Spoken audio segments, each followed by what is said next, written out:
Topic వచ్చేసి నిన్న IPL match గురించి అనమాట. Punjab kings eleven Punjab KBKS and KKR Calcutta knight riders match గురించి నాకేమనిపించిందంటే పంజాబ్ 116 కొట్టింది with loss of all wickets.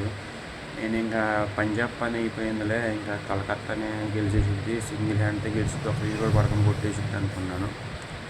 కానీ ఇక్కడ అసలు మ్యాచ్ జరిగింది. వాళ్ళు 99కి ఆల్అవుట్ అయిపోయారు. అంటే దాదాపు అక్కడ 17 రన్స్తో గెలిచారనమాట పీవీపీఎస్. నాకు ఇప్పటికీ ఆశ్చర్యం అనిపించింది. రసల్ లాంటి హిట్టర్ లాస్ట్లో వరకు ఉన్నా కూడా అది గెలిచారంటే నాకు ఇప్పటికీ ఫుల్ ఆశ్చర్యము. రసల్ కొడితే ఒక బాల్ 6 వెళ్ళిపోతుంది. వెస్టిండీస్ పవర్ అనమాట. అంటే మన ఇండియా వాళ్ళు పవర్ తక్కువ ఉంటుంది, వెస్టిండీస్ వాళ్ళు అట్ట కొడతారు. కొడితే అక్కడికి పాపం 2 6లో 4 ట్రై చేశాడు. లాస్ట్ ఓవర్లో లాస్ట్ వికెట్ వెళ్ళిపోయాడు అనమాట.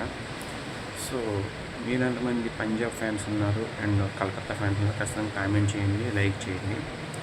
అండ్ మీలో మీ ఫేవరెట్ టీం అంటే ఖచ్చితంగా కామెంట్ చేయడం కూడా మర్చిపోమాకండి చూసే వాళ్ళందరూ. ఇప్పుడు ప్రజెంట్ జరుగుతున్న దాంట్లో నాకైతే చెప్పే కదా CSK and RCB. CSK performance Purna, RCB కొంచెం పర్లేదు కాబట్టి నేను హ్యాపీ ఫీల్ అవుతున్నా. పంజాబ్ కూడా ఫస్ట్ కానీ నాకు కొంచెం అభిమాన టీమే, అందుకని కొంచెం అది కూడా హ్యాపీగానే ఫీల్ అవుతున్నాను. అంటే ఈ మల్టిపుల్ టీమ్స్ చెప్తున్నాను అనుకోవచ్చు మీరు, కానీ ఒక టీం ఉంటుందన్నమాట. బట్ సిఎస్కే ఆర్సీబీ అయితే ఎనీ టైం మనకి.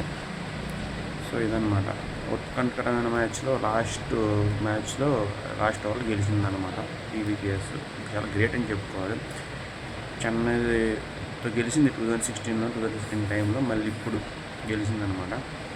సో దేవుడు దయ అనుకోవాలి, లక్ అనుకోవాలి, మ్యాచ్ విన్నింగ్ పర్ఫార్మెన్స్ అనుకోవాలి. అసలు 8 వికెట్స్ అని నేను ఆశ్చర్యపోయాను. తర్వాత 9కి 2 వికెట్స్ పడిపోయింది. ఇంకోటి ఏమో హోమ్ గ్రౌండ్ జరగడం కూడా దానికి ఒక లక్ అని నేను అనుకుంటున్నాను. కొన్ని ఇప్పుడు చెన్నై కావచ్చు, బెంగళూరు హోమ్ గ్రౌండ్లో జరిగిన ఓడిపోతాను, ఇది కొంచెం బెటర్ అనిపించవచ్చు. Thank you so much.